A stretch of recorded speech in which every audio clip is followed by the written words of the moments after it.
Hello everyone, welcome to my office. I'm Dr. Steph Floss, a chiropractor in Grand Marais, Minnesota, and I've got your back. This episode we're talking about our hips, how to stretch our hips, open our hips a little bit. And it's so important to me. I jokingly called this post the hippie chiropractor because we should all be hippies. So many folks that I see with back pain, low back pain in particular, have hips that aren't as mobile as they maybe could be or should be. And so if we can free up our hips to do our hips job, then our spine can just do the spine job. And so they're meant to really work together. The hip is a major joint where we can hinge and bend. And the spine, especially the low back, is really built for stability, safety. And so we have to be able to free up our hips so that we can free up our spine to do what the spine is meant to do. So this video is meant for you to follow along and do this in real time with me instead of just reading the words or looking at the pictures on the post on drstephfoss.com for the hippie chiropractor. So let's get into it. Start by sitting in a chair. Any chair will do. Sometimes we think that to do these stretches we really need to be on the ground or in some kind of pretzel, but sitting on the edge of a chair works just fine.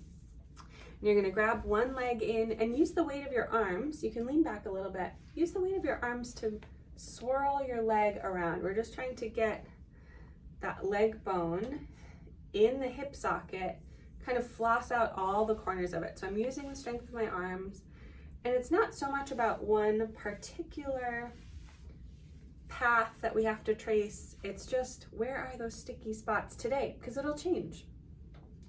So we're flossing all around all the corners of the hip. Then my ankle crosses on top of my thigh, knee opens away from me, and I sit up really tall. Here, I'm not going to try to get my knee to my shin. I'm not even going to try to get my chest to my shin. I'm going to sit up nice and tall, collarbones really broad, and then get my belly button towards my lap, which will send my tailbone behind me. The more that you can have this tilt in your pelvis, right? I could be here like a ninja turtle and not really feel much going on at all, but I can sit up nice and tall, tilt my tailbone behind, pelvis forwards with my pelvis rub bowl spilling into my lap. Then you're going to feel lots of sensation deep in your hip, deep in the bum.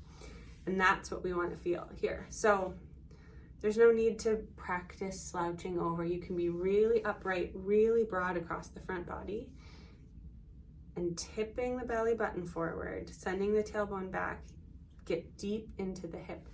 And we're all going to feel this in slightly different places because we all have slightly different patterns, and that's okay. Wherever you feel it, as soon as you feel it, you found it, right? As soon as you feel it, you found it. And then we just sit here.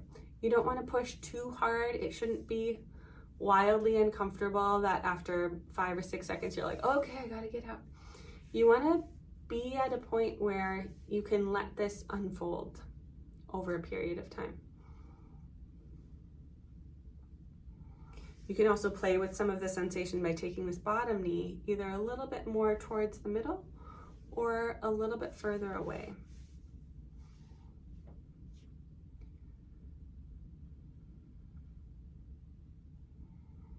And just take a couple of breaths, and if you can, watch what is unfolding and happening and changing deep in your hip.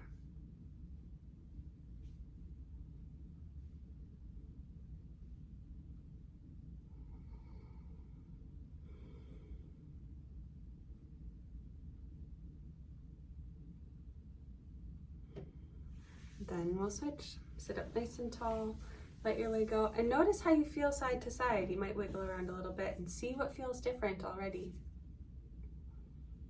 Then we'll go to the other leg.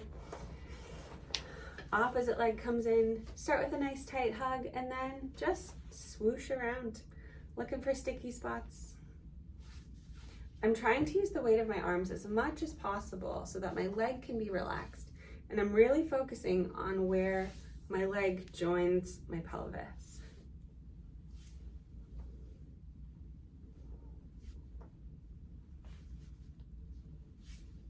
So looking for sticky spots. Then ankle on top of the thigh. Let that knee fall open. This isn't a pushing down, it's just falling open to get our baseline. Then it's the tilt of the pelvis. So I could be here all scooped curled. If you've seen the arch and curl video or the arch and curl post, you can go back to that. So this would be a curl. We're going for more of a pelvic arch. So my belly button is coming forward, tailbone reaching behind me. My chest is still super broad, super open, super relaxed. And the rest of my body is relaxed too. I'm not holding tension, curling my toes because it's so tight. And I'm just going to where I feel the right amount of sensation. If I were really just trying to max this out and hit something that looked impressive for a couple of seconds, you know, I might have my body further forward, but I'm trying to find a level of sensation that I can sit with over the next minute or two.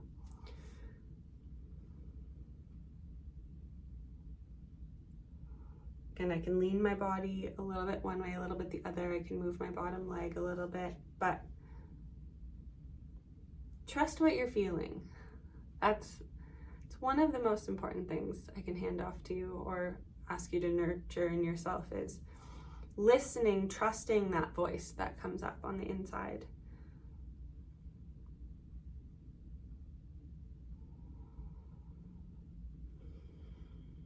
And again, giving the body time, the opportunity to let go here, moving slowly, moving gently, not forcing anything to happen, but just allowing space. Letting the muscles know they'll be safe if they let go.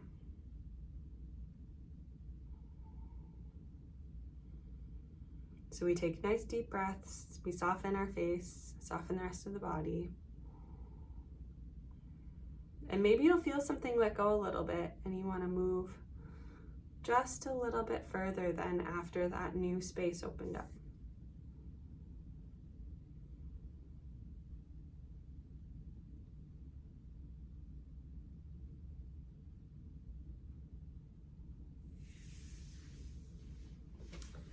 Those are our hip stretches.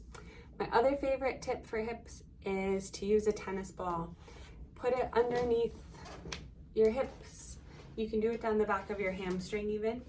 And the trick here, and there's a whole separate video about this tennis ball massage, is to sit on something comfy, a table this squishy, my massage table, or the seat in your car, your couch at home, your favorite chair, something soft and squishy. Set it and forget it. Leave it there. So many people really use like the tennis ball to really like grind into a muscle or rub all over it, and that has its place. But what I would really love for you to do, especially deep in these hips, across your hips here and even your lower back, and that'll help if you're on a couch, or I have a lot of patients that keep a tennis ball in their cup holder in their car and just sort of tuck it there while they're driving. We want that long, slow, gentle release. So it's not about grinding it in like somebody were throwing an elbow on you. It's just a really gentle, you almost forget that it's there, and then 5-ish minutes later, move it again. So, but if you want more tips about that tennis ball, go find the tennis ball massage video. Otherwise, thanks so much for taking good care of yourself. If you have any questions about this, feel free to reach out through my website, drsteffvoss.com, or you can book an appointment and see how we can help your hips and low back be in better relationship with each other, causing less pain for you, because bodies are meant to be enjoyed. So thanks so much for taking good care of yourself, and I'll see you next time.